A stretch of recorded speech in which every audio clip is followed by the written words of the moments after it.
तो चलिए class 10th आपका दोबारा से स्वागत है हमारे चैनल स्टडी सेज पर। आज हम स्टार्ट कर रहे हैं आपका फिजिक्स का नेक्स्ट, दैट इज इलेक्ट्रिसिटी यानी बिजली। तो सुन के झटका लगा? नहीं लगा, अभी नहीं लगा होगा लेकिन लगेगा। जब मैं आपको बताऊंगा कि ये जो है आपका काफी इंपॉर्टेंट चैप्टर है, लेकिन उससे भी ज्यादा ये इजी है। ठीक है, इसको इतना ज्यादा मतलब हम ईज के साथ कवर करेंगे कि आप भी जो है खुश हो जाएंगे इसको देख के। तो सबसे पहले मैं बात करता हूँ इलेक्ट्रिसिटी पता होने के लिए आपको पता होना चाहिए चार्जेस, जो आपने पढ़े थे क्लास 9th के अंदर। क्लास 9th के अंदर आपने चार्जेस पढ़े थे, जनरली दो तरह के होते हैं, पॉजिटिव और नेगेटिव। ठीक है, दूसरी चीज क्या है, इलेक्ट्रिसिटी को फ्लो होने के लिए चाहिए होता है एक क्लोज्ड पाथ, जिसको हम बोलते हैं electric circuit. Electric circuit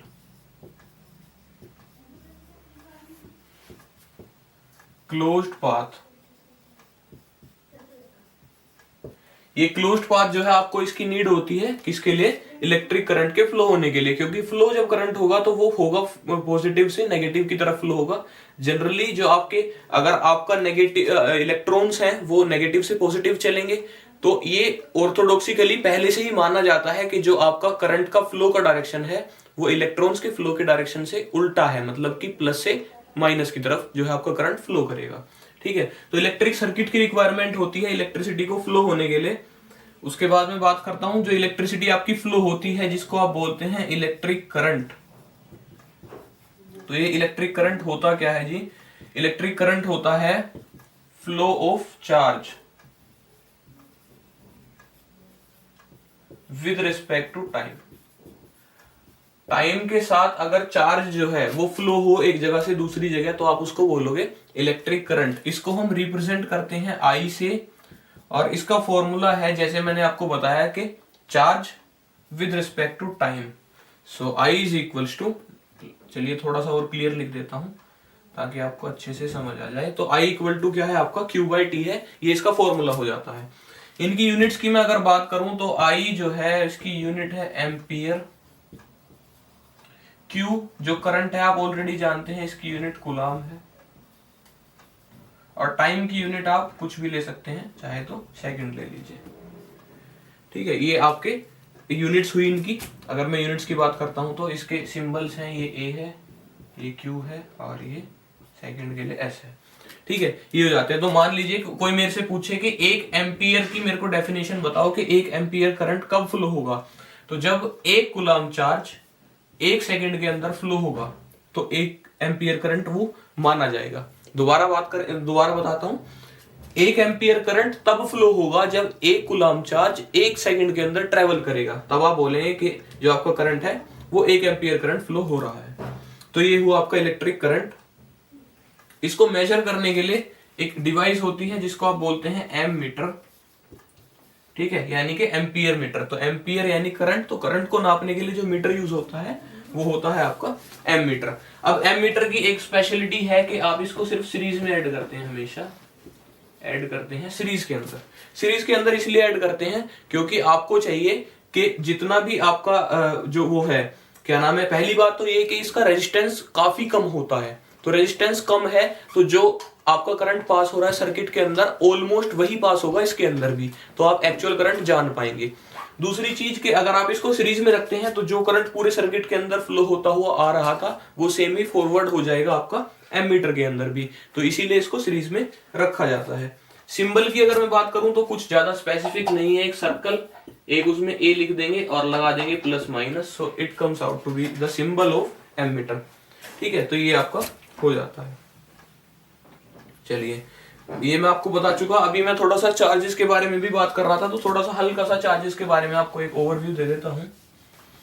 charge का आपको ये आई होप कि आपको याद होगा, आपने पढ़ा था कि एक इलेक्ट्रॉन का चार्ज जो है वो होता है 1.6 into 10 to the power minus 19 coulomb, और जो एक कूलाम चार्ज है वो काफी ज्यादा है। एक कंपैरिजन करूं अगर मैं उसको एक इलेक्ट्रॉन के साथ, तो इतना चार्ज मेरे को कितने इलेक्ट्रॉन्स के अंदर मिलेगा? वो मेरे को मिलेगा 6 into 10 to the power 18 electrons. इतने सारे इलेक्ट्रॉन्स मिलकर एक कूलाम चार्ज कैरी कर पाएंगे। ठीक है, तो ये आपका हो जाता है। इसके बाद मैं बात करता हूं जो नेक्स्ट चीज है। अभी देखिए इलेक्ट्रिक करंट हमने फ्लो तो करा दिया, लेकिन वो तो अभी हाइपोथेटिकली फ्लो हुआ है, एक्चुअल में तो फ्लो हुआ नहीं, तो एक्चुअल में फ्लो कैसे होगा? एक्चुअल में फ्लो होने के लिए चाहिए होगा उसको इलेक्ट्रिक पोटेंशियल। तो पोटेंशियल जानने के लिए पहले आपको जाना पड़ेगा उसके मैकेनिज्म पर, और मैकेनिज्म में बताता हूं आपको कैसे होता है। देखिए, अगर आप दो बाल्टी लेंगे और उन दोनों में पाइप डाल देंगे और दोनों का लेवल पानी का इक्वल होगा, तो उनके बीच में करंट का कोई फ्लो नहीं होगा। तो फ्लो कब होगा सर? फ्लो तब होगा जब एक बाल्टी का जो है लेवल वो आप अप रखेंगे तो उसका पोटेंशियल ज्यादा होगा, उसके अंदर पोटेंशियल एनर्जी ज्यादा होगी, तो हाई से लो वो जा पाएगा। जैसे घर की टंकी जो है वो सबसे ऊपर वाले माले, सबसे ऊपर वाली फ्लोर पर रखी जाती है, द रीजन इज सेम, ताकि उसको जो है एक पोटेंशियल मिल जाए। तो इलेक्ट्रिक पोटेंशियल वही है कि पोटेंशियल क्या करता है, इधर with the help of battery या तो सेल से या किसी और सोर्स से, विद केमिकल रिएक्शन, आप इन सारी चीजों की हेल्प से क्या कराएंगे, इलेक्ट्रिक पोटेंशियल अवेलेबल कराएंगे, जिससे की हेल्प से इलेक्ट्रिक करंट फ्लो होगा। ठीक है, तो इसके लिए मैं बात कर रहा था कि इसकी इलेक्ट्रिक पोटेंशियल की, इसकी डेफिनेशन देख लेते हैं। Work done in moving a unit charge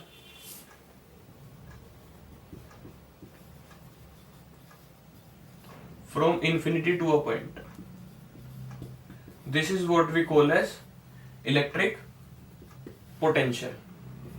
तो क्या हुआ sir electric potential? Electric potential हुआ कि अगर मैं किसी एक चार्ज को इन्फिनिटी से और किसी एक पॉइंट तक लेकर आया तो वो क्या होगा, इलेक्ट्रिक पोटेंशियल होगा। लेकिन इलेक्ट्रिक पोटेंशियल न्यूमेरिकल्स की अकॉर्डिंग अगर मैं चलूं तो उतना इंपॉर्टेंट नहीं है, उसके लिए इंपॉर्टेंट है आपका potential difference. Potential difference is almost same, लेकिन डिफरेंस क्या है कि उसको हम ला रहे थे चार्ज को इन्फिनिटी से एक पॉइंट पर, यहां पर एक पॉइंट से दूसरे पॉइंट पर ले जाएंगे, मतलब चार्ज इन्फिनिटी पर नहीं है। मतलब कि जब आप इन्फिनिटी पर मान रहे थे तो आपने माना था कि जो आपकी इन्फिनिटी है, यानी इतनी दूर से आप ला रहे हैं, तो उस पॉइंट का जो पोटेंशियल है वो ऑलमोस्ट जीरो है। तो यानी कि जो पोटेंशियल था वो सिर्फ एक का था। यहां पर दो पोटेंशियल होंगे, एक जिस पॉइंट पर आपको लाना है और एक जिस पॉइंट से लाना है, तो उनके बीच का डिफरेंस जो होगा वो पोटेंशियल डिफरेंस होगा। तो सेम है, इसके बाद आपका जो है ये सेम ही है almost. Work done in moving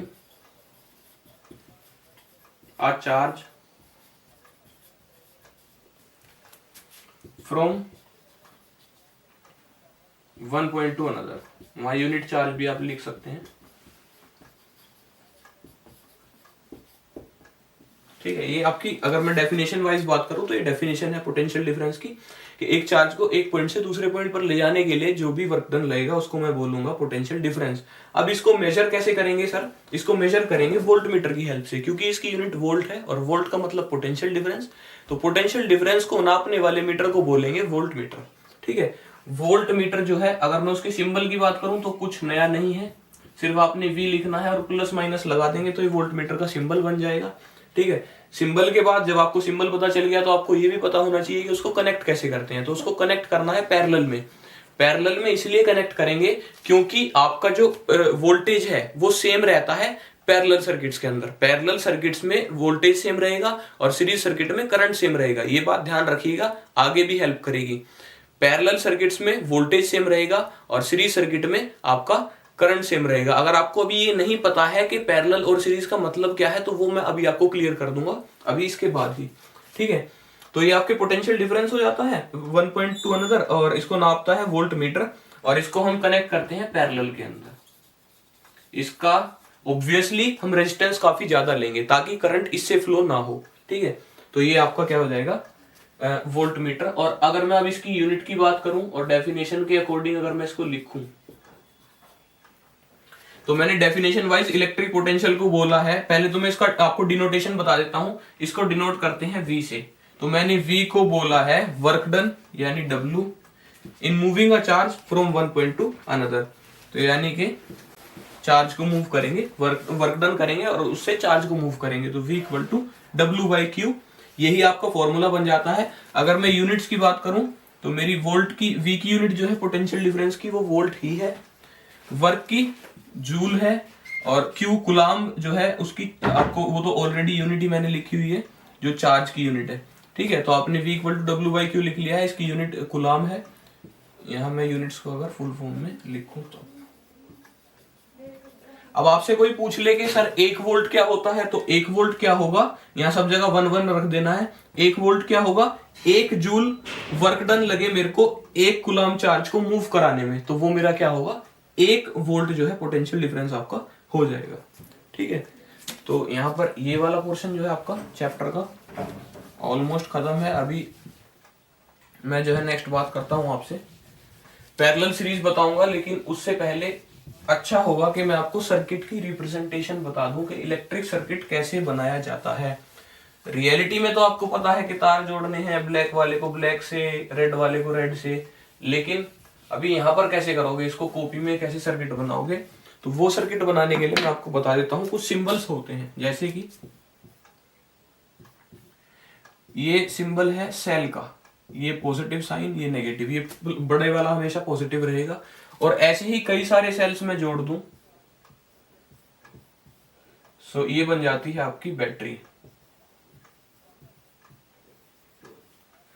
ठीक है, ये सेल हुआ, ये बैटरी हुई। इसके बाद जो आपका स्विच है, आप स्विच लगाते हैं तो ये ओपन स्विच है। ओपन स्विच मतलब कि अभी जो सर्किट है आपका ओपन है, मतलब सर्किट वर्क नहीं करेगा, इलेक्ट्रिसिटी फ्लो नहीं होगी। जनरली जो आपके लेबोरेटरी में स्विचेस होते हैं उनके अंदर एक ऐसी की होती है, तो वो की अभी निकाल रखी है, तो सर्किट ओपन है, ये वर्क नहीं करेगा। इसके बाद मैं बात करता हूं क्लोज स्विच की, तो it will be something like this. ठीक है, यहाँ पर की डाल दी तो ये कनेक्ट हो जाएगा और करंट फ्लो आपका हो जाएगा।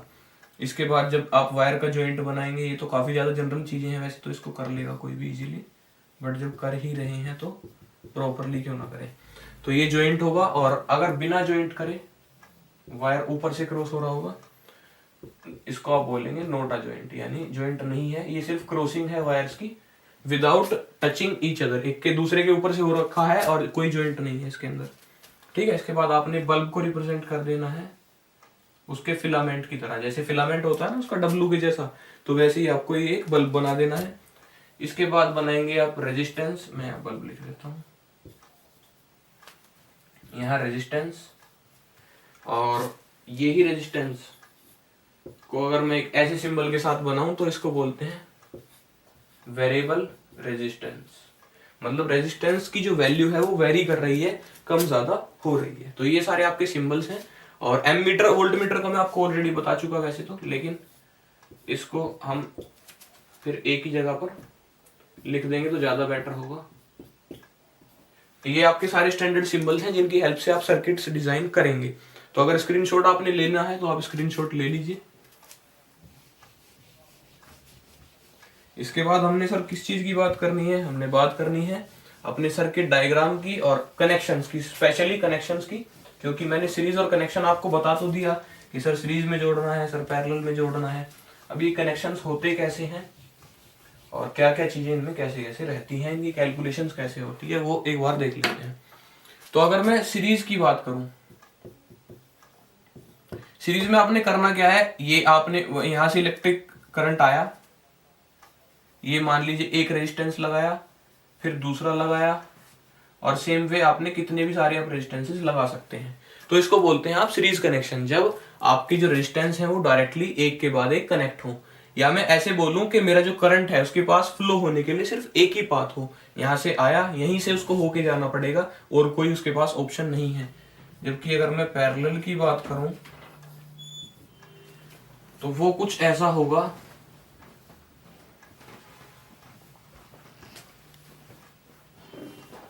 ये आपने दो रेजिस्टेंसेस ले रखे हैं, ये आप यहाँ पर भी लिख सकते हैं R1 R2, और यहाँ पर भी लिख सकते हैं R1 और R2। तो ये हुआ आपका। इसके साथ एक चीज और आपको बतानी थी इसके अंदर जो काफी इंपॉर्टेंट है कि इसके अंदर करंट सेम रहता है, सीरीज के अंदर करंट सेम रहता है और पैरेलल के अंदर वोल्टेज सेम रहते हैं, यानी पोटेंशियल डिफरेंस सेम रहता है डिफरेंट रेजिस्टेंसेस के अक्रॉस। ठीक है, तो ये हुआ। इसके बाद मैंने आपको एक चीज में और आपको क्या बता रहा था कि यहाँ पर करंट के पास एक ही पाथ है पास होने के लिए, यहाँ पर मल्टीपल पाथ्स हैं, यहाँ से भी करंट होके जा सकता है और वो यहाँ से भी जा सकता है।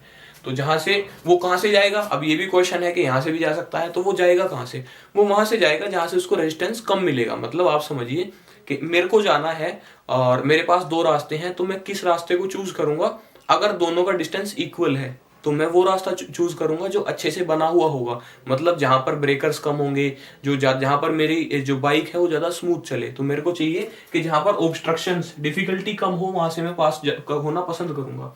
तो सिमिलर वे जो रेजिस्टेंस ज्यादा होगा ये वहां से पास नहीं करेगा, कम वाले रेजिस्टेंस के थ्रू होकर जाएगा। ठीक है, इसके बाद मैं टोटल रेजिस्टेंस निकालने का एक आपको फॉर्मूला बता देता हूं। तो मैंने क्या बताया कि करंट जो है इसके अंदर सेम रहता है, मतलब कि जो मेरा I है वो रहेगा इक्वल I1 प्लस I2 के। ठीक है, डायरेक्टली आप इसको ऐड कर सकते हैं, वो सेम ही रहेगा, I1 I2 को जोड़ दोगे तो I आ जाएगा। ठीक है सर, तो अगर I आ गया तो इसका मतलब कि I का फॉर्मूला मैंने, अच्छा पहले मैंने आपको ओम्स लॉ नहीं पढ़ाया, तो ओम्स लॉ मैं पहले एक बार बता देता हूँ, साइड में बता देते हैं। वैसे तो ओम्स लॉ काफी इंपॉर्टेंट है और वो भी अपने आप में इंपॉर्टेंट टॉपिक है, लेकिन फिर भी मैं आपको साइड में बता देता हूँ उसको। ठीक है sir, Ohm's law, Ohm's law क्या कहता है? ओम्स लॉ में ये है कि V जो है वो डायरेक्टली प्रोपोर्शनल है I के, यानी कि जो आपका वोल्टेज है किसी सर्किट के अंदर वो डायरेक्टली प्रोपोर्शनल है करंट के। मतलब किसी सर्किट में आप वोल्टेज बढ़ाते हैं तो करंट भी ज्यादा फ्लो होगा। ठीक है, जैसे हमारे घर के सर्किट्स हैं वहां पर 220 वोल्ट आता है तो उनमें करंट भी कम फ्लो होगा इन कंपैरिजन टू जो बड़े सर्किट्स हैं जहां पर 440 वोल्ट की सप्लाई जा रही है, तो वहां करंट भी ज्यादा होगा।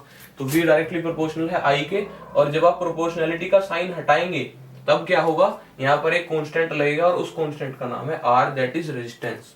ठीक है, तो ये है आपका ओम्स लॉ का स्टैंडर्ड स्टेटमेंट जो है ये है V इक्वल टू IR, और इस पर क्वेश्चंस भी आपको करने के लिए आ जाते हैं। तो इसका अभी आपको क्वेश्चन भी हम आप करा देंगे। तो आपने सबसे पहले देखना है कि मेरे को जो यहाँ से मेन जो मेरा काम है वो ये है। हाँ, मैं आपको बता रहा था ये करंट वाली बात मैं आपको बता रहा था। देखिए करंट का क्या रहा कि करंट तो यहाँ सेम है। अगर मैं बात करूं जो मेरा I है, ये जो टोटल करंट है यानी कि वो इक्वल है I1 के और इक्वल है I2 के, ये सारे इक्वल हैं। ऐड क्यों करेंगे हम इनको, ऐड तो करने की नीड ही नहीं पड़ेगी क्योंकि ये क्या है, इक्वल है तीनों करंट। लेकिन इसके अंदर वोल्टेज चेंज हो रही है, यानी कि जो मैंने टोटल वोल्टेज दी होगी वो डिवाइड हो चुकी होगी V1 जो कि रेजिस्टेंस 1 में गई होगी और V2 जो कि रेजिस्टेंस 2 में गई होगी। इसके अलावा कोई और रेजिस्टेंसेस नहीं है, तो मैं मानूंगा कि यही गई है। तो अभी आपने V का फॉर्मूला यहां से लिख लेना है। V का फॉर्मूला है IR, तो आप यहां से लिखोगे IR, यहां इस V के लिए भी लिखोगे IR1 प्लस IR2। अगर मैं यहां से I कॉमन ले लूं और कैंसिल आउट कर दूं तो फॉर्मूला बन जाता है R equal to R1 plus R2। यही है आपका नेट रेजिस्टेंस निकालने का formula in case of series. आपने टोटल रेजिस्टेंस निकालना है तो जितने रेजिस्टेंसेस दे रखे हैं डायरेक्टली उनको ऐड कर दीजिए। सो इतना सिंपल मेथड है आपका नेट रेजिस्टेंस निकालने का। जबकि अगर मैं इसके अंदर बात करूं in case of parallel resistance, इसके अंदर क्या है, वोल्टेज तो इसके अंदर सेम है, यानी कि जो मेरा V है वो तो इक्वल है V1 के और V2 के, लेकिन जो करंट है वो डिवाइड हुआ, डिस्ट्रीब्यूट हुआ R1 और R2 के बीच में। तो मैं मानता हूं कि जो मेरा I है वो I1 प्लस I2 के इक्वल है, क्योंकि रेजिस्टेंसेस मैंने दो ही लगाए हैं। I का फॉर्मूला अगर मैं यहां से लिखूं तो V बाई R बनता है, तो मैं लिख लेता हूं V by R equal to V by R1 plus V by R2।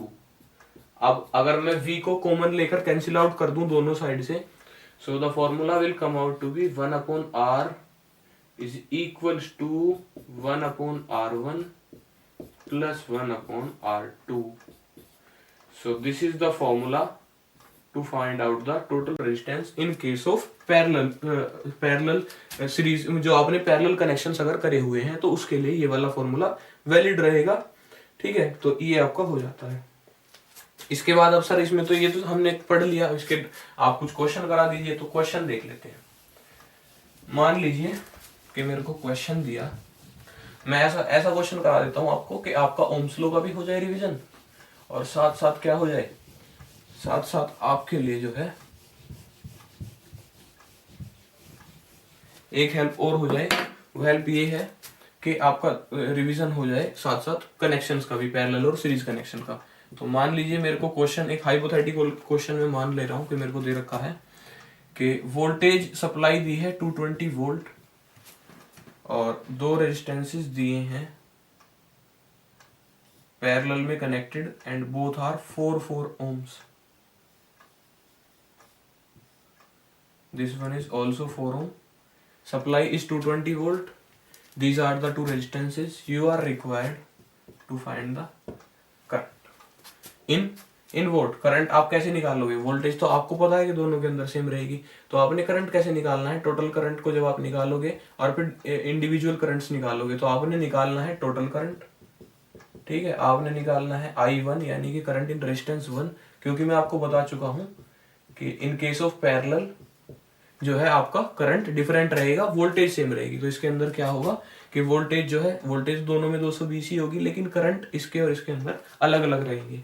तो वो देख लेते हैं। सबसे पहले आपने सबसे पहला काम करना है टोटल नेट रेजिस्टेंस निकालना है। तो फॉर्मूला क्या था, 1/R equal to 1/R1 plus 1/R2, यानी कि 1/R1 कितना है 4 ओम प्लस 1/4 इक्वल टू 2/4 यानी 1/2, और दोनों क्योंकि 1/R की वैल्यू 1/2 है तो मैं रेसिप्रोकल कर लूंगा, तो R की value comes out to be 2 ओम।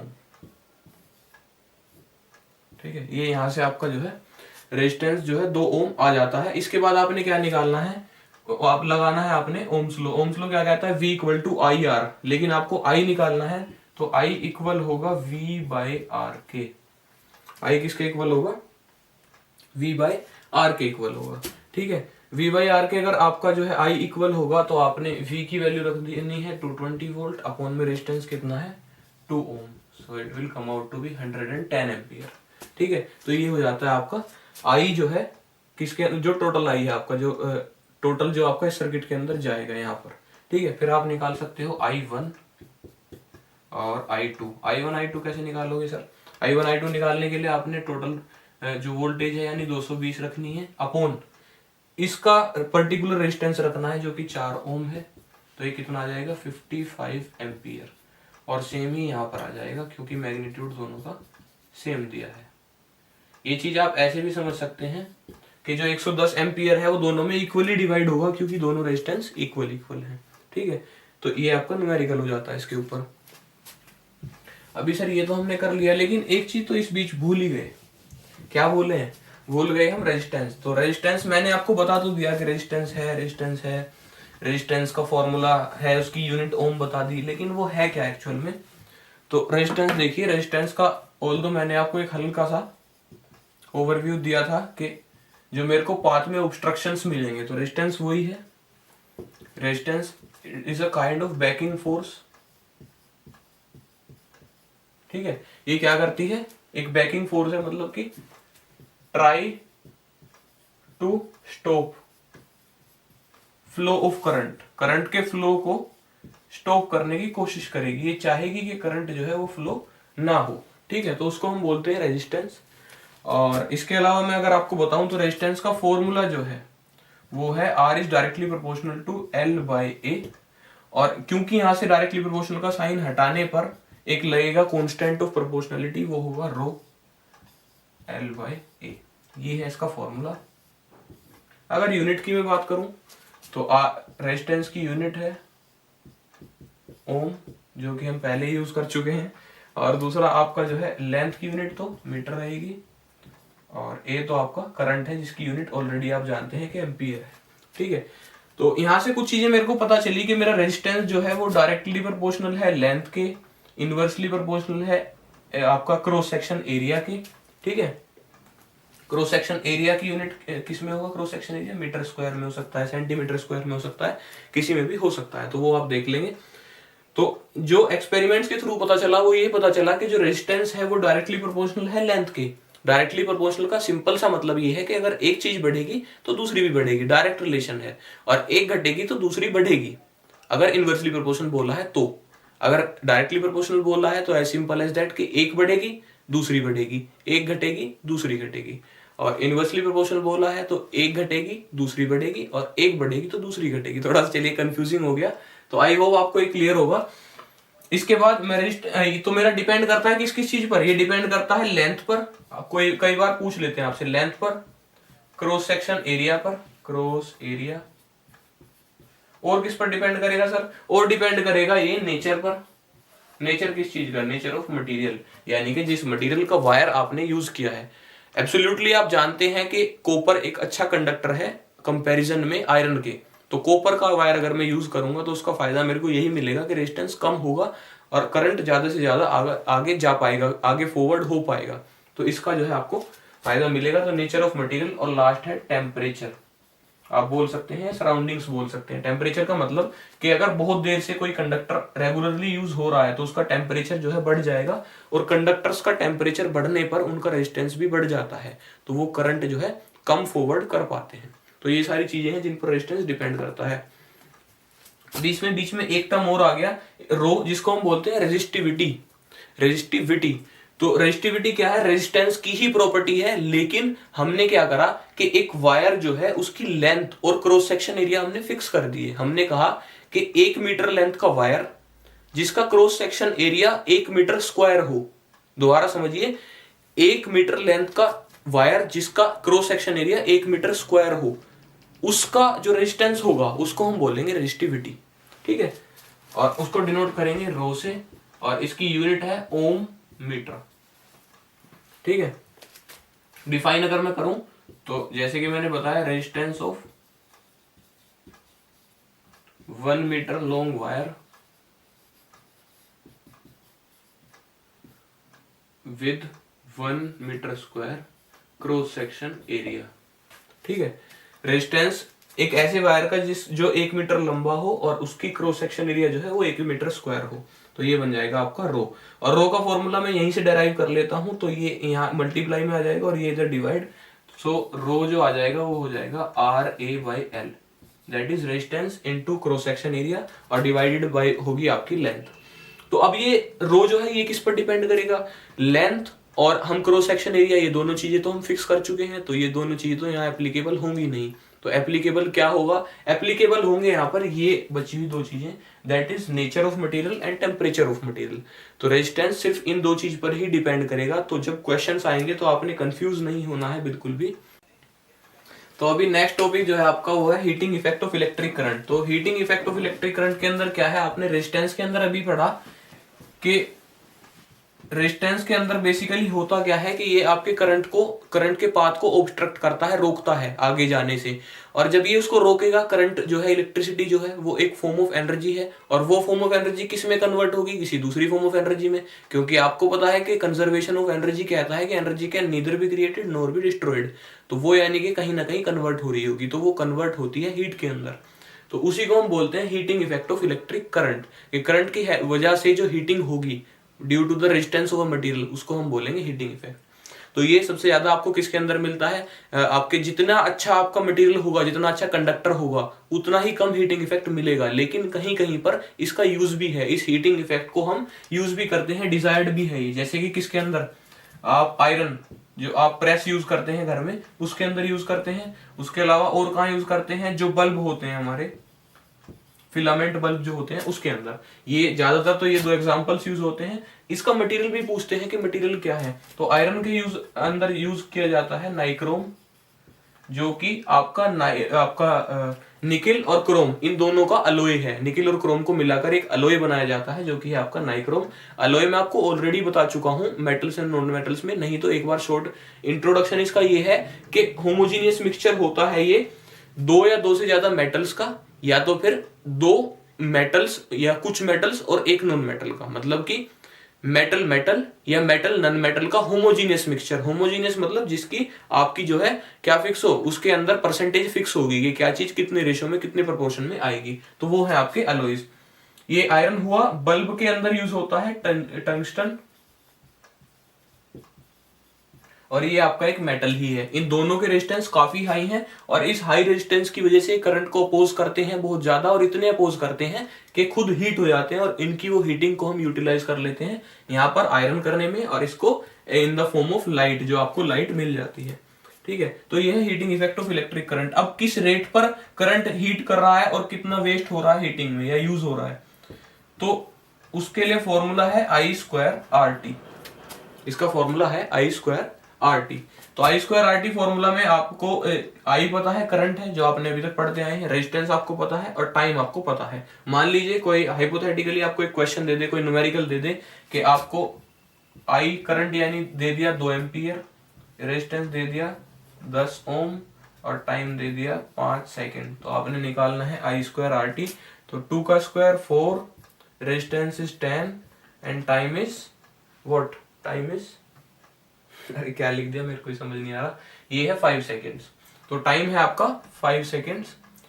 तो यहाँ पर 5 रख लीजिए, 5 4 सा 20 इंटू 10 दैट इज 200। ठीक है, ये 200 जो है आपकी हीट डिसिपेटेड आ गई। हीट की यूनिट क्या है, हीट की यूनिट है जूल। तो आप यहाँ पर यूनिट यूज कर सकते हैं जूल, क्योंकि हीट भी क्या है, एक फॉर्म ऑफ एनर्जी है, तो आप यहाँ पर जूल यूज कर सकते हैं। तो ये तो हुआ आपका heating effect of electric current. इसके बाद मैं आपके नेक्स्ट टॉपिक की बात कर लेता हूँ, दैट इज क्वाइट इंपॉर्टेंट, और वो क्या है, वो है पावर। पावर क्या है, it is the rate at which electricity is consumed और dissipated by an electric circuit. एक इलेक्ट्रिक सर्किट जिसके अंदर किस रेट से इलेक्ट्रिसिटी या आपका इलेक्ट्रिक करंट जो है वो यूज हो रहा है, कंज्यूम हो रहा है या डिसिपेट हो रहा है, उसको आप बोलेंगे पावर।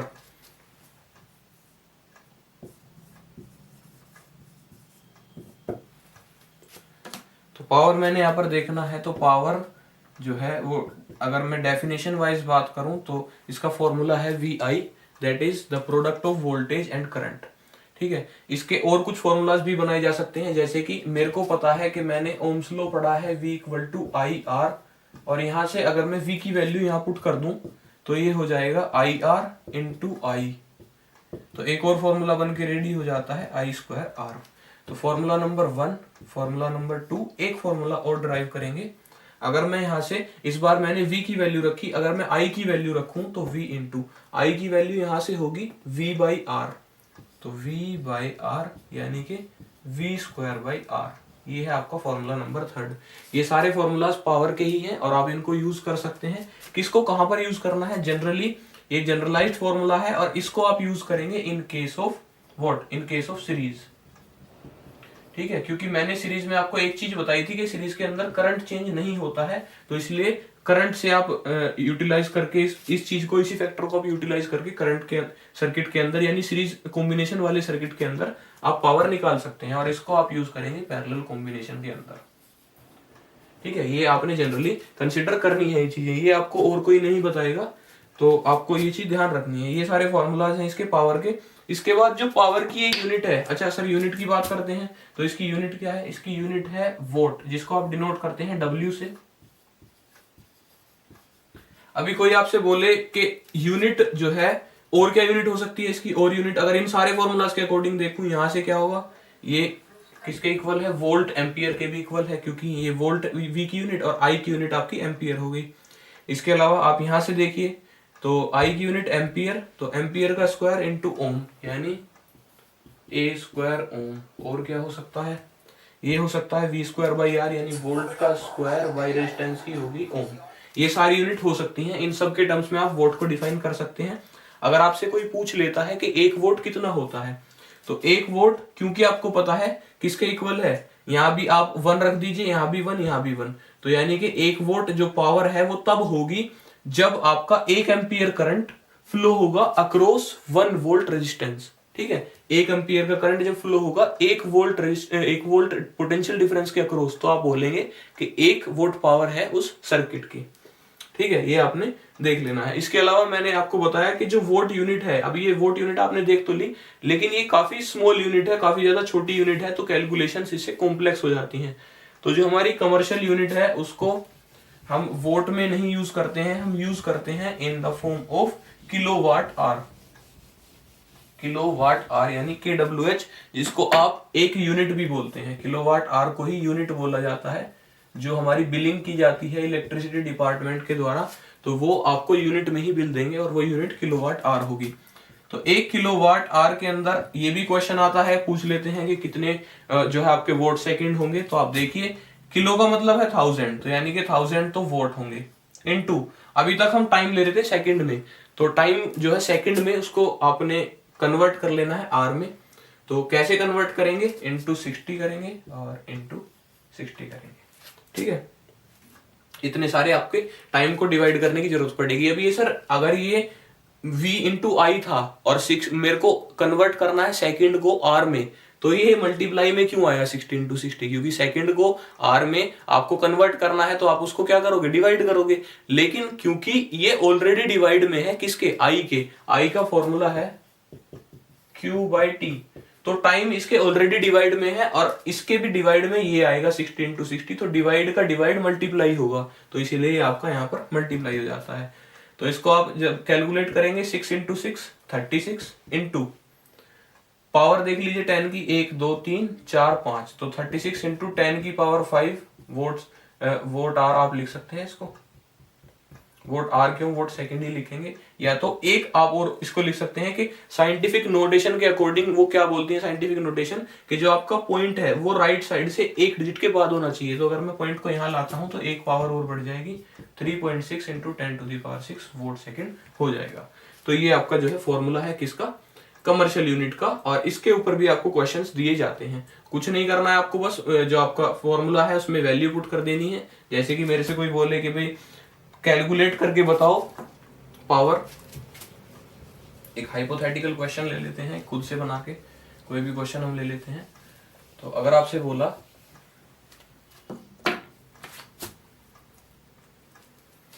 कि पावर बताइए, और आपको दिया गया है यहाँ पर क्वेश्चन कि आपको दिया गया है पावर दी गई है आपको कितने वोट, मान लीजिए कि 5000 वोट पावर दी है, और क्या दिया है पावर के साथ सर आपको दिया है टाइम, टाइम कितना दिया है 1200 सेकेंड्स।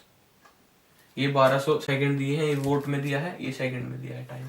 और आपसे पूछ लिया कि आपको बताना है ये किस में, आपको यूनिट्स के अंदर बताना है कि यूनिट्स कितनी बनी।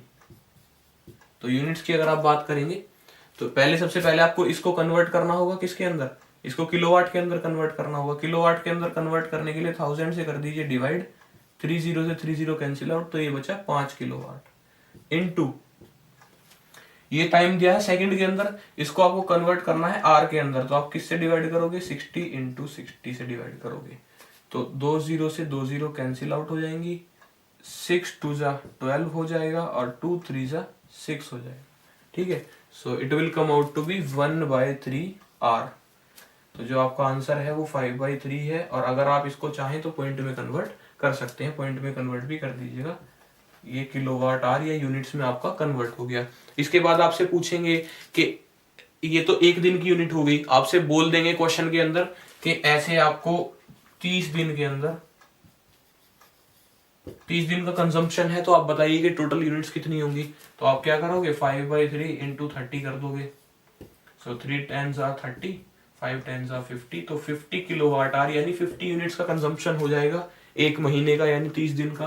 फिर आपसे बोलेंगे कि रेट बताइए, मतलब कि रेट आपको दिया होगा कि 2 रुपीज यूनिट है, और आप बताइए एक टोटल इसका मनी कितना बैठेगा, बिलिंग कितनी होगी कस्टमर की। तो आपने जो टोटल यूनिट्स है 50, उसमें बस मल्टीप्लाई कर देनी है रेट की। So it will come out to be ₹100। Although ये इतनी कम बिलिंग कभी होती नहीं है, 100 रुपए तो 150 तो फिक्स चार्ज ही होता है, तो आप ऐसा तो इतनी कम बिलिंग नहीं होगी। But for a question let it keep a question only, तो सिर्फ क्वेश्चन के लिए ये क्या है 100 रुपए आपकी अमाउंट आ जाएगी। ठीक है, यहाँ पर आपका चैप्टर जो है वो खत्म है। अगर कुछ डाउट्स हैं तो वो आप कमेंट्स में पोस्ट कीजिएगा, मैं कोशिश करूंगा कि रिप्लाई उनका कर दूं। और अगर अभी भी कोई कंसेप्ट समझ नहीं आया है तो एक बार वीडियो दोबारा देख लीजिए, वो भी क्लियर हो जाएगा आपको। Thank you.